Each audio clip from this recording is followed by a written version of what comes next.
অর্থাৎ মনিরুল হক চৌধুরীর লোকে বাইয়ে নামাজ পড়তে গেছে আর বাইরের গাড়িটার উপরে বিশেষ করে সামনের ফিসের গ্যালাসগুলো ভাঙিয়ে লেছে।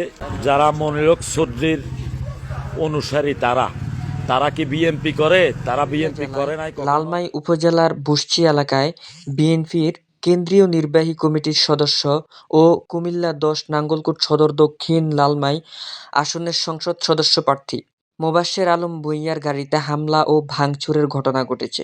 এ সময় একটি রেস্টুরেন্টেও ভাঙচুর চালায় বিএনপির অন্য পক্ষ।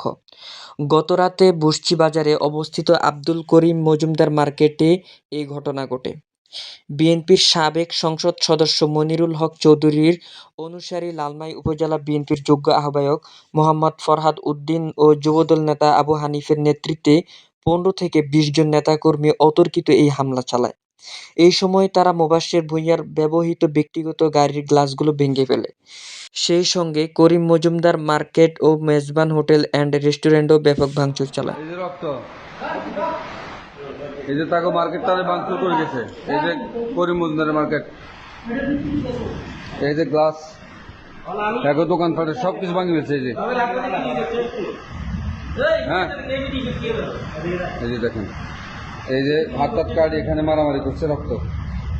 এই যে গ্লাস ভাঙা পড়ে আছে, এই যে তাদের গ্লাসগুলি ভেঙে গেছে, এখানে রক্ত। এই যে তাদের খণ্ড বিখণ্ড গ্লাস, চেয়ার, দাঁড়া এই যে গ্লাসগুলো সব ভেঙে দিচ্ছে।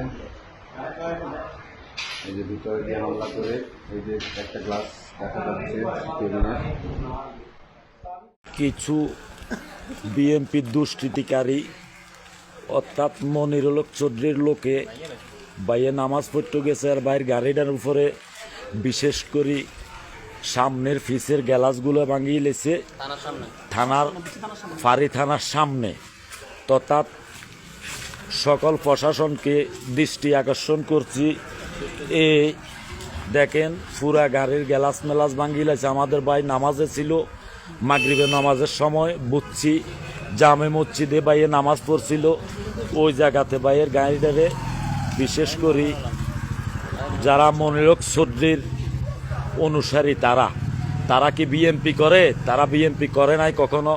এই বুড়ামিও বিএনপি করে নাই। বুড়ামি আগে জাতীয় পার্টি করত, পরে ঐক্য ফান্ডে আসি তাদের কিছু গুন্ডা ফান্ডা নিয়ে আমাদের কুমিল্লা ১০ সংসদীয় আসনের আলহাজ মোফাশ্বর আলম ভূঁইয়ার অনুসারীদের উপরে হামলা করছে। গাড়ি ভাই নামাজে ছিল।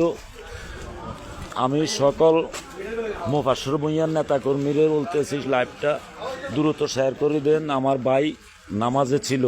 ধন্যবাদ।